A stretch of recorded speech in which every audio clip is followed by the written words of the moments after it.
బాపట్ల పట్టణంలోని వైఎస్ఆర్ కాంగ్రెస్ పార్టీ కార్యాలయంలో ఏర్పాటు చేసిన విలేకరుల సమావేశంలో మాట్లాడుతున్న బాపట్ల మాజీ శాసనసభ్యులు మరియు ఆంధ్రప్రదేశ్ మాజీ శాసనసభాపతి కోన రఘుపతి. మించి రాష్ట్ర ఆదాయం మిగతా డబ్బులు ఎక్కడి నుంచి వస్తుంది, ఏ రూపంలో వస్తుంది? కేంద్రం ఇచ్చేటువంటి గ్రాంట్లు కూడా మనం తీసుకుంటే, కేంద్రం వాటా కూడా తీసుకుంటే మహా అయితే బాగా కొడితే 2 లక్షల కోట్లు, ఇది అది కలిసి 2 లక్షలు 2,15,000 కోట్లు. మిగతాదంతా కూడా మళ్ళా అప్పు చేయాల్సిందే లేదా పన్నులు వేయాల్సిందే. నిజంగా అంటే ఇవి చెప్పాం, మళ్ళా మామూలే.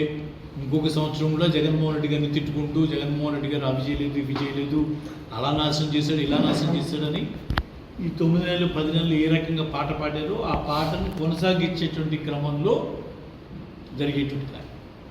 ఇందాక మీకు చెప్పాను, ఇది ఏదో కొంత చేసినట్టుగా చూపించడానికి ప్రయత్నం చేసి జమిలీ ఎన్నికలకి ఒక రకమైనటువంటి రంగం సిద్ధం చేసుకుంటూ ఉన్నారా అనేది అనుమానం రాకపోతదు.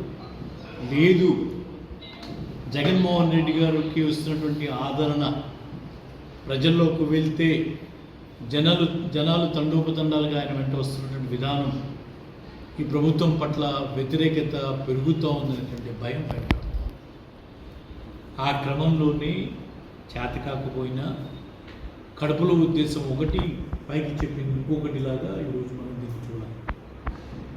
దాదాపు 40,000 కోట్ల పైన కాంట్రాక్ట్ పనులు పిలిచి అమరావతికి దీంట్లో కేటాయించినంత 6,000 కోట్లు.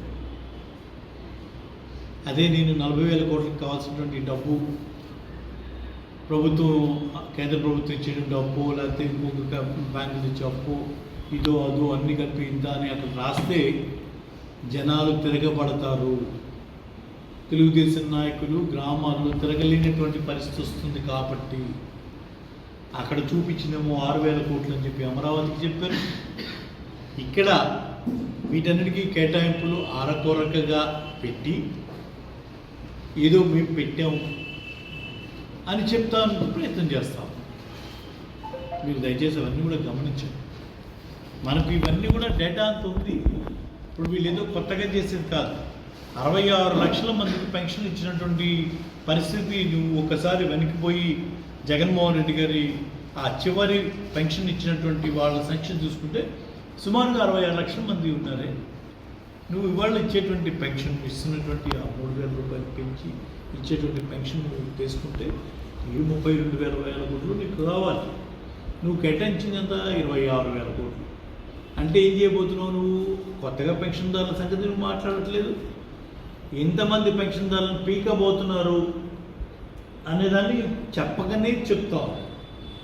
ఈ రకంగా అన్ని రకాలు ఏ విషయంలో కూడా మహిళలకి ఇస్తా అన్నటువంటి 3,000 రూపాయలు, 1,500 రూపాయలు, నెలకి 1,500 రూపాయలు మాకు చూసేది. ఇక్కడ సబ్సిడీ కింద ఇస్తా అన్నటువంటి గ్యాస్ బండ గత ఫైనాన్షియల్ ఇయర్లో, గత సంవత్సరంలో 3 సిలిండర్ల కన్నా 1 సిలిండర్ ఇచ్చి దాన్ని సరిపెట్టాడు. ఈ సంవత్సరం ఉన్నటువంటి గ్యాస్ కనెక్షన్స్ ఇంటూ 3 ఇవ్వాల్సిన కేటాయింపుకి దాదాపు 3,200 కోట్ల రూపాయలు తక్కువ కేటాయించాడు. అంటే ఈ సంవత్సరం ఒకటి కాదు 2 బండలు ఇస్తాడేమో, లేదు ఆ ఇచ్చేవాళ్ళ సంఖ్యను ఇంకొక రకంగా కుదింపబోతున్నాడేమో అని అనుమానంగా రాదు. మరి ఈ సమయంలోనే నిస్సిగ్గుగా, నిర్లజ్జగా ఒక ముఖ్యమంత్రి స్థాయిలో ఉండి నేను 3 సార్లు చేశాను, 30 సంవత్సరాల నాకు అనుభవం ఉంది, 40,000 చెప్పుకునేటువంటి చంద్రబాబు నాయుడు గారి వెంట మేము వైఎస్ఆర్సీపీ అనేటువంటి వాళ్ళకి ఎవ్వరికీ మేము ఇవ్వము. ఎమ్మెల్యేలకు కూడా మేము వార్నింగ్ ఇస్తున్నాము. ఏ రకంగా కూడా డైరెక్ట్గా కానీ ఇండైరెక్ట్గా కానీ వాళ్ళకి సాయం చేయడానికి వీలు లేదు అని తెలియదు చెప్తాను. నువ్వు చేసిన ప్రమాణం ఏంటి? రాజ్యాంగం ఏం చెప్తోంది? నీకు ఇచ్చినటువంటి అధికారం ఏంటి? ఒక ముఖ్యమంత్రిగా అనేవాడు ముఖ్యమంత్రిగా ఉన్నప్పుడు ఓటు వేసిన వాడికే నువ్వు ముఖ్యమంత్రివా? పన్నులు కట్టేవాడికే నువ్వు పథకాలు ఇస్తావా? అలాంటప్పుడు వైఎస్ఆర్సీపీకి వచ్చినటువంటి 1,34,00,000 మంది మీ పన్నులు కట్టక్కర్లేదా? మీరు మాకేం చేయక్కర్లేకపోతే మేము ఎందుకు పన్ను కట్టాలి?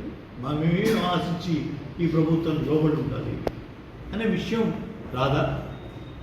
నువ్వు అటువంటివి ఏం లేకుండా ఓటు వేసినా ఓటు వేయకపోయినా ఓటు వేయని వాళ్ళు కూడా నేను ముఖ్యమంత్రిని దార్శనికత చూపించాల్సినటువంటి ముఖ్యమంత్రి, నీకన్నా చిన్నవాడైనటువంటి జగన్మోహన్ రెడ్డి గడిచిన 5 సంవత్సరాల్లో మరి అందరికీ ఆదర్శప్రాయంగా కులాలు చూడను, మతాలు చూడను, రాజకీయ పార్టీలను చూడను, వివక్ష లేకుండా చేస్తాను, ఇదిగో ఈ పథకానికి ఈ సమయం మొదలవుతుంది, ఇది దీని అర్హతని బయట బోర్డు మీద పెట్టి అందరికీ తెలిసే రకంగా చేసి అవసరమైతే ఇంకొక వారం రోజులు 10 రోజులు గడువు పెంచి ఇంకా ఎవరైనా ఉంటే వాళ్ళని కూడా దానికి ఇచ్చేటటువంటి పరిపాలన గత 5 సంవత్సరంలో కళ్ళకి కట్టినట్టుగా చూపించాక కూడా ఒక అనుభవవంతులైనటువంటి వ్యక్తి ఏమి చేయబోతున్నారని ఎక్కడ కూడా మనం అంచనా వేసుకోవడం కూడా ఎక్కడ లేదు.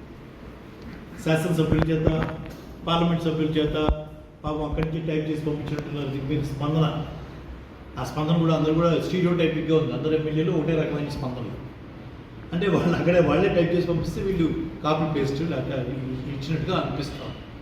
లేకపోతే దీంట్లో వాళ్ళు చెప్పినటువంటి సూపర్ 6 అంశాలకు వస్తే ఉచిత బస్సు లేదు, పిల్లలకి నిరుద్యోగ వృత్తి లేదు, మరి తల్లికి వందనం కింద నువ్వు చెప్పినటువంటి నీకు 15 అన్న ఆ 15,000కి రావాల్సినటువంటి డబ్బులు దాదాపు 4,000 కోట్ల రూపాయలు నువ్వు గండిపెట్టినటువంటి పరిస్థితి. ఎన్నో హామీలు మరి ఇచ్చి ఆ హామీలు బీసీలకి 50 సంవత్సరాలకి ఇస్తాం.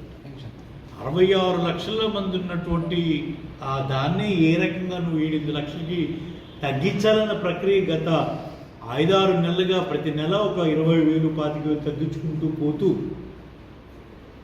మన కింద ప్యాంట్ ఎప్పుడు లాగాడో తెలియకుండా లాగి పడేస్తుంటే ఎనస్థీషియా కూడా ఇవ్వకుండా ఆపరేషన్ చేసే రకంగా తయారైనటువంటి దుర్మార్గ సంస్కృతి ఈరోజు 60 సంవత్సరాలు కాదు 50 సంవత్సరాలకి బీసీలకి ఇస్తే ఎన్ని పెన్షన్లు కావాలి, దానికి ఎంత బడ్జెట్ కేటాయించాలి, మరి అవన్నీ ఏమయ్యాయి, ఎక్కడ ఊసలేదు.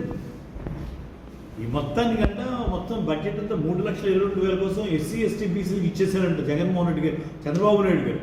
ఒక ఎమ్మెల్యే గారు చెప్తున్నారు. మరి ఇంకేమిటి జీతబత్యాలు ఏమో దీంట్లో, మరి డిఏలు ఏమయ్యో పాపం గవర్నమెంట్లో ఉన్నటువంటి వాళ్ళంతా కూడా చాలా ఆశపడి చంద్రబాబు నాయుడు ఈసారి మారినట్టు మాకు ఇంకా బాగా ఇస్తాడు జగన్మోహన్ రెడ్డి గారి కన్నా అనుకోని ఇచ్చినట్టు ఉద్యోగాలు చేస్తుంటే ఆ ఉద్యోగ సంఘాల వాళ్ళకి ఒకసారి కళ్ళు తెచ్చి చూసుకోవచ్చు. వాళ్ళకి ఏమి ఇచ్చారు.